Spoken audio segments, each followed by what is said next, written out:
こんにちは。こんにちは。エメラルドクラブの菅原です。今日は福岡に来ております。女性社長インタビューということで、株式会社フラウの浜砂社長にインタビューさせていただきたいと思います。よろしくお願いします。よろしくお願いします。まず自己紹介からお願いいたします。浜砂恵子と申します。会社は株式会社フラウです。ドイツ語で主婦とか貴婦人っていう意味です。お仕事の内容仕事の内容ですか、28年間、子育て応援マガジン「子連れでチャチャチャ」っていうのをですね10万部、小学生新聞福岡小学生新聞11万部出しております。でそれ以外にいろんな行政の仕事、企業様のプロジェクト事業いろんなことをやっております。28年ということですけれども、28年前といったらなかなか女性社長いらっしゃらなかったですね。だと思うんですけど、そんな中なぜ起業したのか。実は出産しまして、それまでは広告業界にいたもんですから、その時に出産した仲間たちのために小さなポニークラブっていうサークルを作って冊子を作って配ってたんですね。で町が不便で不自由でこんなに子供が産み育てにくい町だったんだって初めて気がついて、ここでサークル活動の中で、町の悪いとこを見つけたりいいとこ見つけたりしながら出版しようと。それこそ東京から売られてる、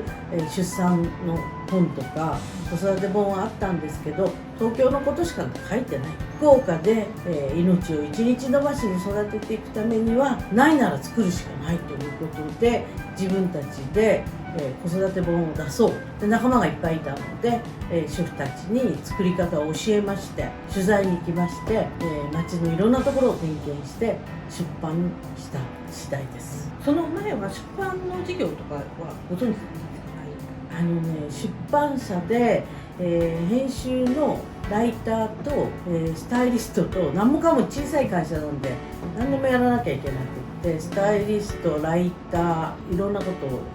やってたので、出版のことは少し知ってたんですね、はい、だから本を本屋さんに並べるためのノウハウとかいうのはその出版社のお友達がいっぱいいたので全部教えてもらって出版しました。自費出版です。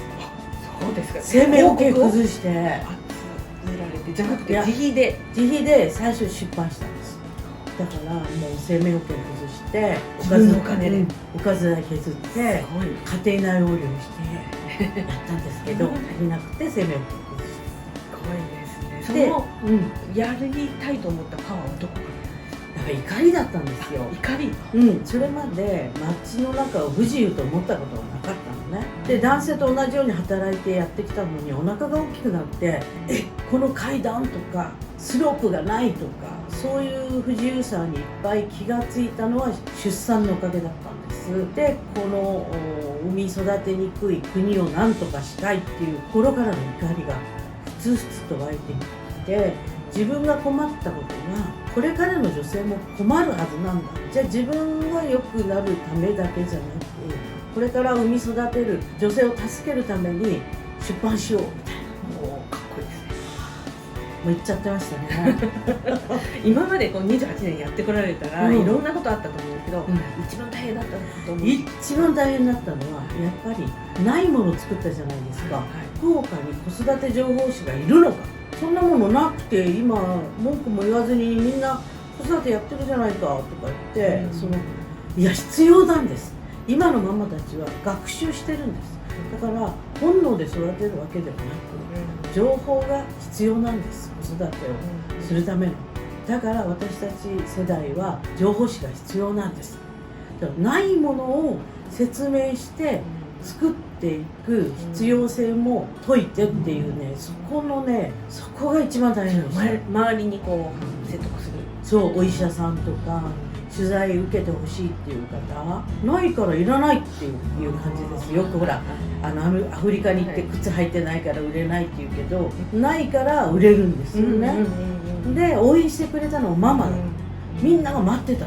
それを待ってたのって。だからないから売れないっていう人とないから売れるっていう人に分かれるわけですよね。そう、まさにそれを体験しました。あれが一番きつかった。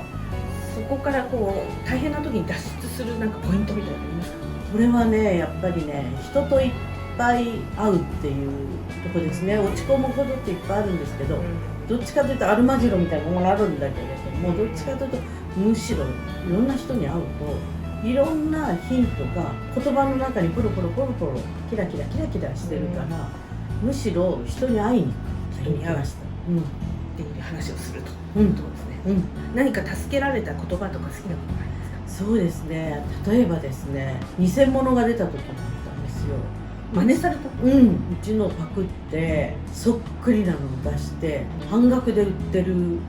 人がいて、しかも知ってる人で、私病気になったんですよ。すごく病気になって、もう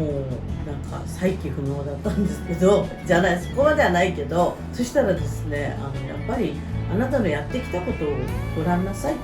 あなたがやってきたのは儲けのためにやったわけじゃなくて、これから産む女性たちのためにやってきて、イベントもこんだけやって生命保険も崩してやってきた自分のこう歩いてきたことをもう一回見てごらんって言ったら、なんとなくちょっと立ち直れたのと、それこそピンチはチャンスで、相手がうちの方を切り刻んで使ってるわけですよ。そしたらうち10年経ってたんで、重ねて切ろうと思った、そしたら別冊が幼稚園ブックができた、保育園ブックがで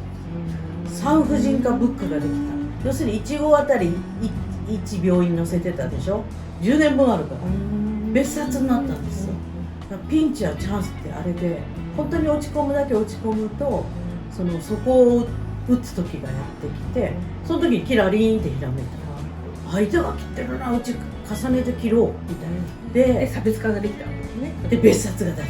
今いろいろ世の中がこう大変な時ですけども、今すごく力入れてらっしゃる。今ねちょっと考えてることがあって、今までソーシャルビジネスでママとか、ママ支援、ファミリー支援をいっぱいやってきたんですけど、その同時にソーシャルビジネスとしてやっぱり地域の中で課題解決するための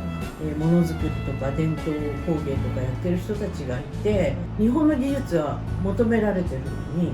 売れないんですよ、日本じゃ。だからちょっと海外にこの人たちの商品を紹介することができないかなってことを今着手してる、しようとしてるところです。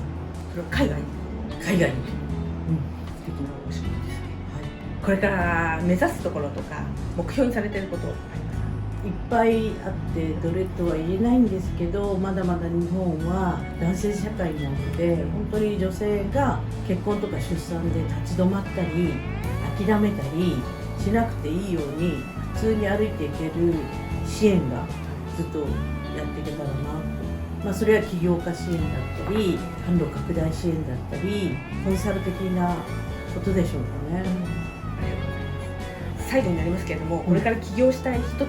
へメッセージを。メッセージですか？やっぱり、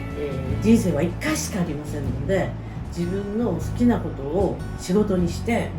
ですね、繊細に緻密に計画して大胆に行動してもらいたいと思います。頑張りましょう。ありがとうございます。素敵なお話ありがとうございました。以上ですご視聴ありがとうございました。チャンネル登録をぜひお願いいたします。コメント欄にご質問、ご感想等いただけたら嬉しいです。皆様のメッセージお待ちしております。